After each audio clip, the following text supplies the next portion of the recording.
Hey, and welcome to this lesson on Descartes' rule of signs. The student objectives for this lesson are to define and then apply Descartes' rule of signs. So our essential questions: what is Descartes' rule of signs and how can we use that when dealing with polynomial functions? Common core standards: understand the relationship between zeros and factors of polynomials to make generalizations about functions and their graphs, and use polynomial identities to solve problems. Descartes' rule of signs is used to help us find the maximum number of positive zeros a polynomial could have.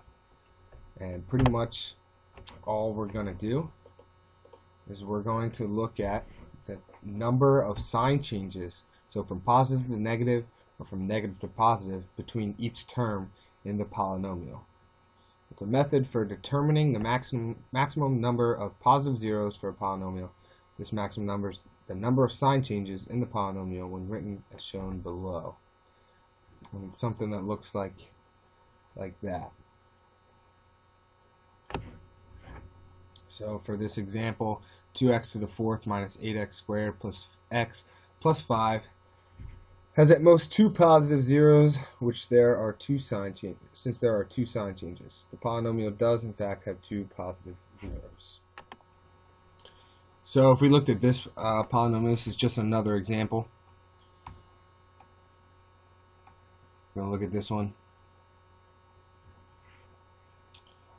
I start here at my first term, degree of 6. Now usually this will be, you see, positive 9x to the 6th. So positive to negative, that's one sign change. And then a negative to a positive, that's another sign change. Then we also go from positive to negative, that's one sign change. And then a negative to positive, that's another sign change. And then positive to negative. So here you might be tempted to say there's 1, 2, 3, 4, or 5 sign changes. But don't forget, in the standard form of a polynomial function, there is a constant term at the end. Right now, that constant is 0, but we still have the plus. So the answer for this is there is a possible